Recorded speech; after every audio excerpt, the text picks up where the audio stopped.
35º Congreso Nacional de Medicina General y Social.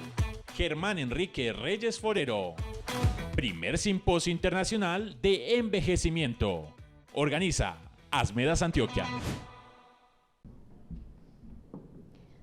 Bueno, muy buenas tardes para todos. Como me presentaron, mi nombre es Susana Saldarriaga, yo soy médica y residente de tercer año de pediatría de la Universidad CES. Primero que todo quisiera agradecer y felicitar a los organizadores de este gran evento y por supuesto la invitación a ser parte de él. Yo sé que el día y la hora pueden ser un poco complejos, entonces voy a tratar de ser práctica y concisa con mi charla. Definitivamente la fiebre en pediatría es uno de los síntomas y motivos de consulta más frecuentes y muchas veces en algunos pacientes, a pesar de que se hace una anamnesis adecuada, un examen físico detallado, no se logra llegar a identificar la causa, lo que se ha conocido comúnmente como fiebre sin foco. El espectro de posibilidades es muy amplio, como vamos a ver, y el no identificar la causa nos obliga a volver a interrogar al paciente, volver a hacer un examen físico muy completo y vamos a encontrar diferentes algoritmos que nos proponen abordajes muy completos. Quisiera arrancar con esta frase del doctor William Osler. Él decía: la humanidad tiene tres grandes enemigos, la fiebre, el hambre y la guerra, de los cuales el mayor por mucho es la fiebre. Voy entonces a mencionar algo de la definición de qué es fiebre, algunos datos epidemiológicos y generalidades sobre esta.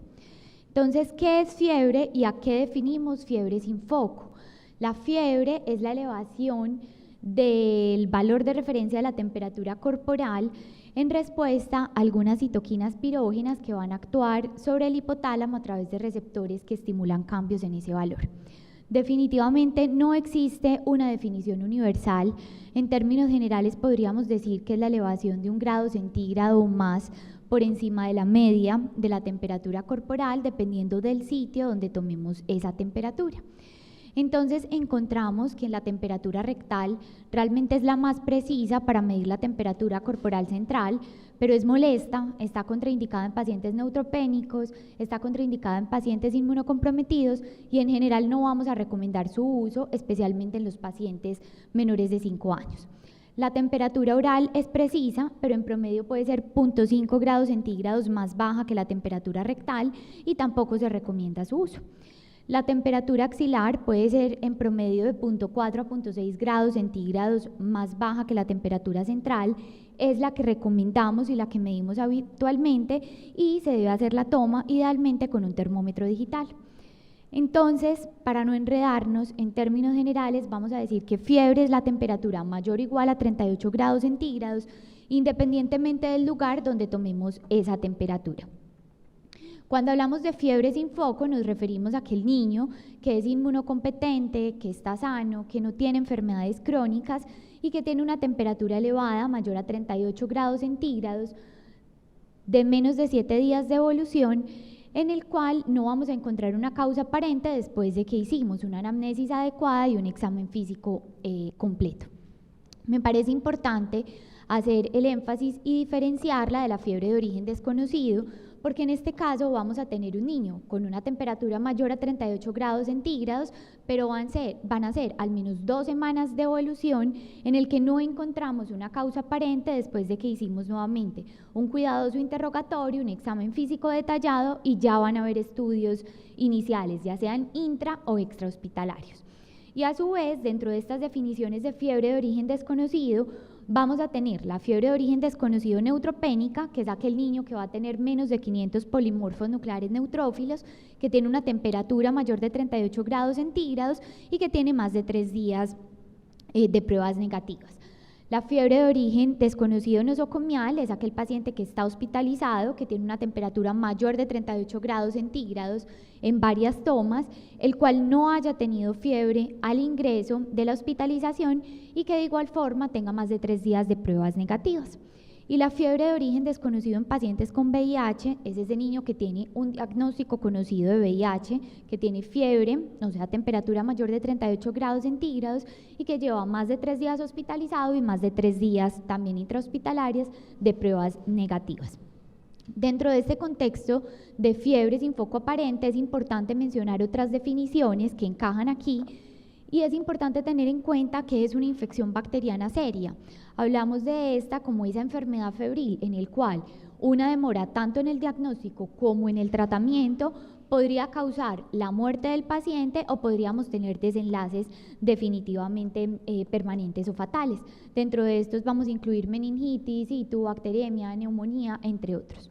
La infección bacteriana invasiva es la presencia de bacteriemia más la presencia de meningitis bacteriana y la bacteriemia oculta, que es la presencia de bacterias en sangre en un paciente que puede lucir en buenas condiciones y que tiene una fiebre sin foco. Algunos datos de la epidemiología. Entonces, como les decía, definitivamente la fiebre es el motivo de consulta más frecuente en la población pediátrica, es un signo o manifestación de múltiples enfermedades, representa el 25% de las consultas a urgencias y el 30% de las consultas ambulatorias. Los menores de 2 años van a tener más de 6 episodios febriles por año. En el 20% de los casos no vamos a encontrar el foco de esa fiebre. En el 75% de los casos de enfermedad febril aguda son de tipo infeccioso y la mayoría de estas van a ser de tipo viral y autolimitadas. Aunque la mayoría de las infecciones van a ser virales y se van a autolimitar, es importante tener en cuenta que hasta un 8 o un 12.5% de los lactantes menores iguales a 90 días pueden tener una infección bacteriana grave. Hasta el 2 al 3% de los lactantes menores de 3 meses con fiebre van a tener bacteriemia. 1 de cada 8 neonatos con fiebre puede tener una infección bacteriana grave. Las infecciones en estos bebés más frecuentes son la infección del tracto urinario, las infecciones respiratorias, las infecciones gastrointestinales. Sin embargo, es importante tener en cuenta que hasta el 1 al 2% pueden tener una infección bacteriana invasiva, es decir, meningitis más bacteriemia, que obviamente nos va a aumentar las tasas de mortalidad. Afortunadamente, con la introducción de las vacunas, estas tasas de infección bacteriana invasiva han disminuido de forma significativa, pero aún así siguen siendo un motivo de preocupación importante. Es tanta la preocupación o la ansiedad como tal que la fiebre causa en los padres o en los cuidadores que se ha creado el término fiebrefobia. Las principales preocupaciones de los papás asociadas con la fiebre es que esta pueda causar daño neurológico o que su hijo pueda convulsionar. Los estudios nos muestran que esta fiebrefobia puede ser más acentuada en los padres que tienen mayor estrato socioeconómico y no solo los padres han contribuido a esta fiebrefobia. Los médicos que han sido encuestados para los diferentes estudios han aceptado y han confirmado que realmente una temperatura elevada podría ser un motivo de preocupación incluso en el ámbito clínico. Estas son unas cifras que me parecieron importantes y llamativas porque el 48% de los papás creen que una temperatura menor de 38 grados centígrados es fiebre, lo que los lleva muchas veces a colapsar los servicios de urgencias. El 21% de ellos trata fiebre, entre comillas, con temperatura menor a 38 grados centígrados. El 43% de los papás cree que una temperatura mayor de 40 grados podría ser peligroso. El 53% despierta a sus hijos en la noche para dar antipiréticos. El 90% están preocupados por el daño que produce la fiebre. El 52% toma la temperatura cada hora o incluso más frecuente.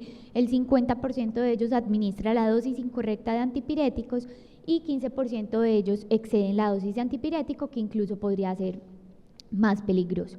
Entonces vemos que todas estas cifras son muy llamativas, que para la mayoría de los papás definitivamente la fiebre es un motivo de preocupación. Entonces es acá donde nos preguntamos si todos los efectos de la fiebre realmente son nocivos.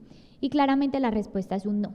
La fiebre tiene efectos beneficiosos porque produce una mejora en la función inmunológica, va a aumentar la producción de inmunoglobulinas, la función de los linfocitos T ayudadores va a ser mejor, el factor de necrosis tumoral alfa también va a ser mejor la función, los polimorfos nucleares neutrófilos van a llegar más rápido a fagocitar ese agente infeccioso. De igual forma la fagocitosis se hace más efectiva con temperaturas elevadas y puede mejorar la susceptibilidad a antibiótico. Dentro de los efectos nocivos como tal, básicamente están asociados a la causa de la fiebre, pueden presentarse convulsiones febriles, pero especialmente en esos pacientes que tienen una predisposición genética como tal, y puede haber un aumento del consumo energético de alrededor del 20 al 30%. Entonces es importante tener en cuenta que este aumento o la producción de calor por el cuerpo nos va a aumentar el consumo de oxígeno, el dióxido de carbono y el gasto cardíaco. Entonces hay que tener cuidado, sobre todo en los pacientes con insuficiencia cardíaca, por cardiopatías o por anemia crónica, porque podría empeorar. También podría empeorar los pacientes con insuficiencia respiratoria por una neumopatía crónica, o aumentar ligeramente la frecuencia de las convulsiones en niños que tienen epilepsia. Rápidamente algo de la fisiopatología de la fiebre. Entonces la temperatura del cuerpo es controlada por el hipotálamo. Es nuestro termostato biológico, se encarga de mantener la temperatura corporal en un nivel normal y básicamente se encarga de que haya un equilibrio entre la producción y la pérdida de calor. Durante la fiebre, entonces ese hipotálamo lo que hace es ajustar esos procesos para que la temperatura corporal se mantenga en un valor nuevo y en un valor más alto. Esto se va a llamar como valor de referencia o set point.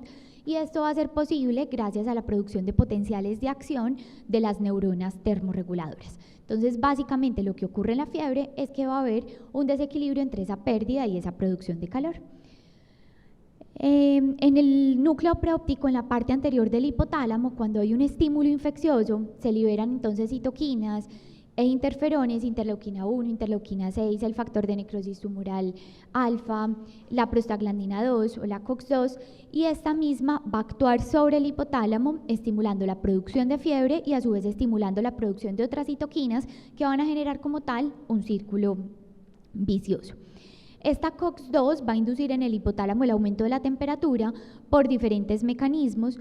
Uno de ellos es por la liberación de noradrenalina a la circulación sistémica, nos va a generar contracción de los vasos sanguíneos, produciendo entonces una disminución de la pérdida de calor.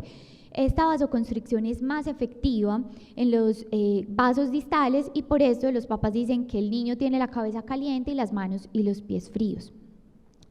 Esta COX-2 también va a inducir, junto con la noradrenalina y otras catecolaminas, estimulan a nivel de los adipocitos pardos que tienen muchas mitocondrias a través del ciclo de Krebs para que se liberen grandes cantidades de ATP, y obviamente esto va a favorecer también el aumento de la producción de calor corporal.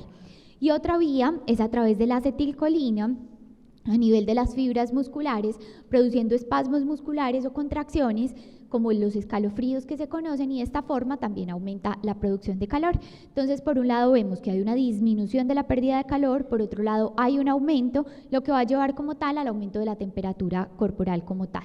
El paciente puede tener la percepción de frío porque claramente va a haber una diferencia entre la temperatura corporal y la temperatura ambiental. Hay unos grupos o poblaciones de riesgo que es importante tenerlas en cuenta siempre en el enfoque del paciente con fiebre sin foco, que van a ser todos los neonatos menores de un mes, aquellos niños que tienen enfermedades asociadas, anemia de células falciformes, cardiopatías, diabetes, entre otros, niños que tienen inmunodeficiencias o un estado de inmunosupresión, ya sea por uso de esteroides, por cáncer, por asplenia o por déficit de complemento, entre otros, niños que hayan recibido antibiótico-terapia reciente, especialmente hace menos de una semana o menos de 15 días, esquema de vacunación incompleto, y aquellos niños que sean portadores de dispositivos médicos como sondas, catéteres, traqueostomía, entre otros. Bueno, lo más importante, recordemos que es obviamente encontrar qué es lo que le está causando la fiebre. Entonces claramente la historia clínica debe ser muy completa y el examen físico también debe ser muy exhaustivo. Entonces preguntar cuánto tiempo lleva con la fiebre, si esa fiebre es subjetiva o es subjetiva, cómo está tomando la temperatura, con qué termómetro la está midiendo, si la fiebre tiene un patrón específico, si tiene algún predominio horario, cuándo fue la última vez que le dio fiebre, con qué está manejando la fiebre. Claramente preguntar por todos los antecedentes en los niños prenatales, perinatales, patológicos, quirúrgicos, alérgicos, viajes recientes, esquema de vacunación y un examen físico exhaustivo. Volver a preguntar nuevamente si tiene o ha tenido síntomas respiratorios, gastrointestinales, si hay cambios o lesiones en piel, si ha tenido cambios en el comportamiento, si hay cambios en las características de la orina o en las deposiciones, preguntar si el niño camina con cojera o ha dejado de utilizar una extremidad por limitación, si tiene cambios inflamatorios a nivel de alguna de las articulaciones.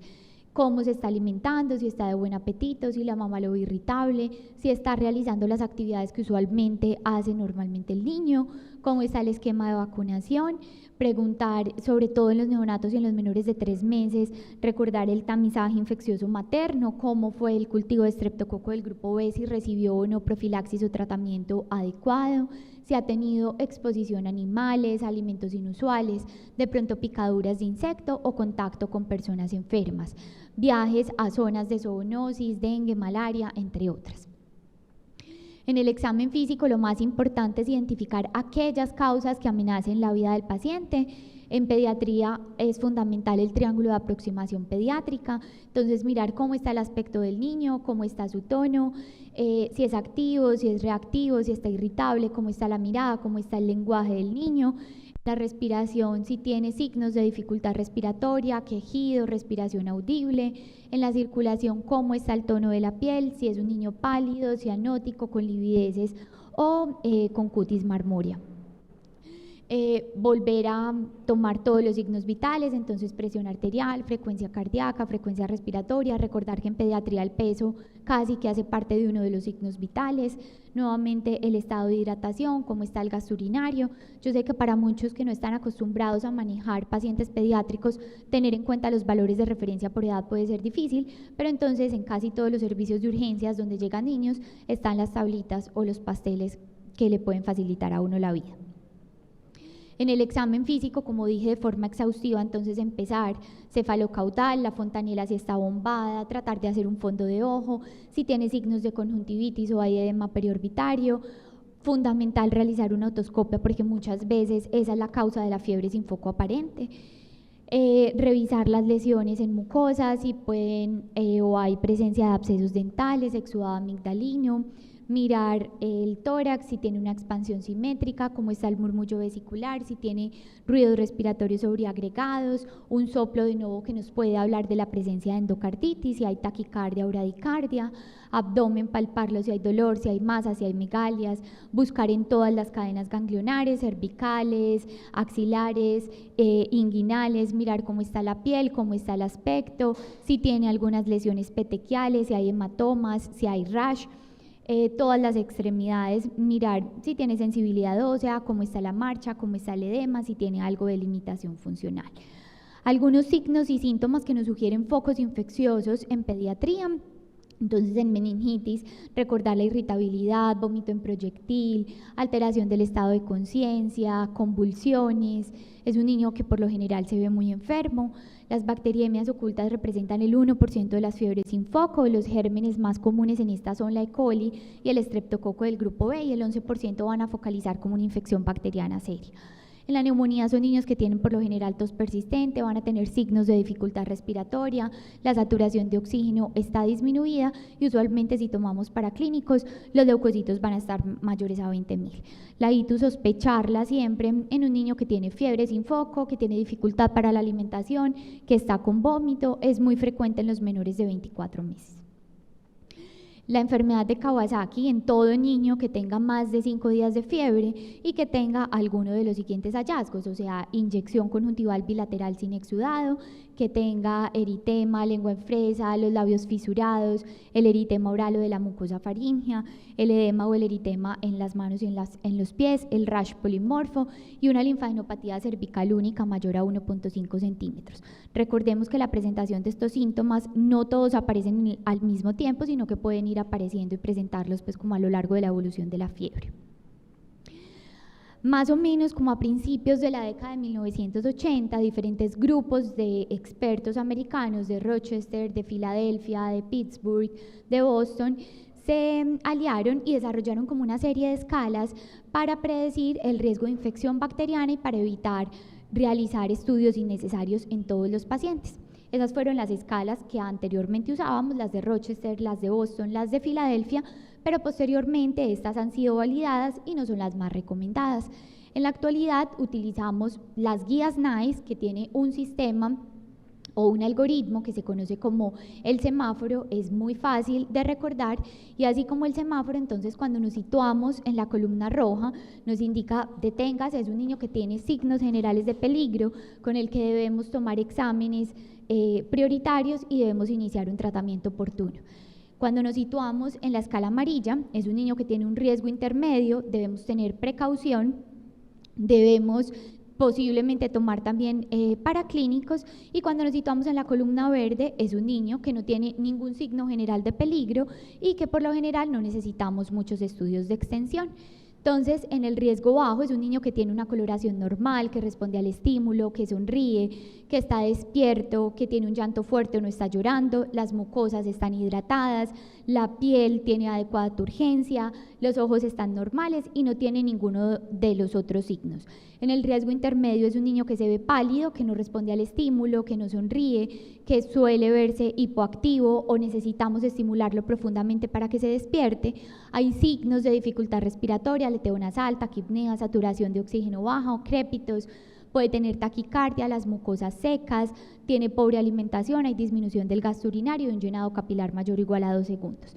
Otros signos de riesgo intermedio es que tengamos una linfadenopatía nueva mayor a 2 centímetros, que tengamos edema en una extremidad o que el niño no esté usando esta extremidad. Y en el riesgo alto vemos niño pálido, cianótico o moteado, que no responde a los estímulos, que realmente luce enfermo, que no se despierta o si lo hace no puede permanecer despierto, tiene signos de dificultad respiratoria marcada, hay disminución de la turgencia de la piel y los signos que mencionábamos que son sugestivos de meningitis, un rash petequial, fontanelas abombadas, rigidez cervical, convulsiones o signos neurológicos focales. Entonces, cuando nos situamos en el semáforo verde, nos recomiendan hacer un análisis de orina y de rutina no vamos a necesitar hemograma ni radiografía de tórax. Cuando nos situamos en un riesgo intermedio, vamos a necesitar un uroanálisis, hemograma, hemocultivo y PCR. Nos recomiendan la radiografía si tenemos temperatura mayor de 39 y unos leucocitos mayor de 20.000 y nos dicen que consideremos la punción lumbar, sobre todo en los menores de 1 año. Y si tenemos un riesgo alto, nos vamos con todo, hacemos todos los estudios, hemograma, hemocultivos, PCR, consideramos radiografía de tórax, punción lumbar e iniciar antibiótico empírico de amplio espectro. En los menores de 3 meses, recordemos que básicamente son población de alto riesgo, entonces se recomienda la observación intrahospitalaria, todos los estudios, punción lumbar y empezar antibióticos. En los niños mayores de 3 meses, entonces, como les decía, si nos situamos en la columna roja vamos a hacer todos los estudios, si nos situamos en la columna amarilla, básicamente lo que podríamos diferir sería la radiografía de tórax y la punción lumbar, dependiendo de la edad y los hallazgos que encontremos en los otros paraclínicos, y si estamos en la columna verde nos sugieren únicamente realizar un uroanálisis. En los niños de 1 semana a 3 meses con fiebre sin foco, las causas de infección bacteriana grave, como mencionábamos, principalmente son la ITU, bacteriemia y meningitis. Entonces, si sospechamos una infección bacteriana grave, el tratamiento antibiótico debe dirigirse básicamente a cubrir los gérmenes más comunes, que son E. coli, Streptococcus pneumoniae, un Staphylococcus aureus, Haemophilus influenza tipo B y Neisseria meningitis. Lo vamos a hacer con una cefalosporina de 3ª generación y en los menores de 3 meses siempre cubrir Listeria monocytogenes con ampicilina o amoxicilina. El manejo, si tenemos un paciente febril chocado, obviamente lo debemos hospitalizar en UCI, empezar manejo, reanimación hídrica con bolos de líquidos. Cada vez somos más cuidadosos para evitar el edema y las complicaciones asociadas, sobre todo si no estamos en un nivel de alta complejidad. Titular oxígeno de acuerdo a las necesidades, empezar el antibiótico intravenoso y considerar aciclovir si sospechamos encefalitis. Realmente el manejo antipirético no son las más recomendadas, no nos van a prevenir las convulsiones febriles. Realmente el objetivo no es disminuir o normalizar la temperatura, sino mejorar el disconfort o el malestar del paciente, y preferimos el acetaminofén sobre el ibuprofeno. Estos son los 3 antipiréticos más usados en pediatría. Los medios físicos, como el uso de baños o los paños con esponjas húmedas, quitar la ropa o ponerles la ropa húmeda en exceso, tampoco deben ser empleados como tal en el manejo de la fiebre. Lo más importante siempre es educar a la familia, indicándoles que el manejo como tal no va necesariamente encaminado a que nos baje la fiebre o nos baje la temperatura, sino a que encontremos qué está causando esa fiebre y en ese caso tratar la misma. A modo de conclusiones, la mayoría de los niños con fiebre tienen una infección viral autolimitada o una fuente reconocible de infección bacteriana. Es importante realizar un abordaje cuidadoso mediante un interrogatorio y un examen físico completo. Dentro de las infecciones bacterianas serias vamos a considerar ITU, neumonía, bacteriemia, meningitis, infecciones de piel o osteomielitis. El niño febril sin foco aparente que tiene mal aspecto es de alto riesgo en las diferentes escalas, entonces lo vamos a hospitalizar, vamos a realizar todos los exámenes y empezar antibiótico lo antes posible. En el niño febril que no tiene foco aparente pero se ve de buen aspecto, es de bajo riesgo, vamos a considerar la intervención según su estado de vacunación y podríamos hacer vigilancia y seguimiento estricto. Todos los neonatos con fiebre se estudian, son pacientes de alto riesgo, realizar un uso adecuado y óptimo de los antibióticos. El objetivo de tratar la fiebre no es alcanzar la normotermia, sino mejorar el disconfort y el malestar del paciente. Realmente cualquier aproximación estandarizada o cualquier algoritmo que usábamos puede servir al médico para tomar decisiones frente al niño con fiebre sin foco, pero realmente nunca va a ser superior ni va a reemplazar el juicio clínico. Termino con esta frase de Parménides: dame el poder de producir fiebre y yo curaré todas las enfermedades. Muchas gracias a todos.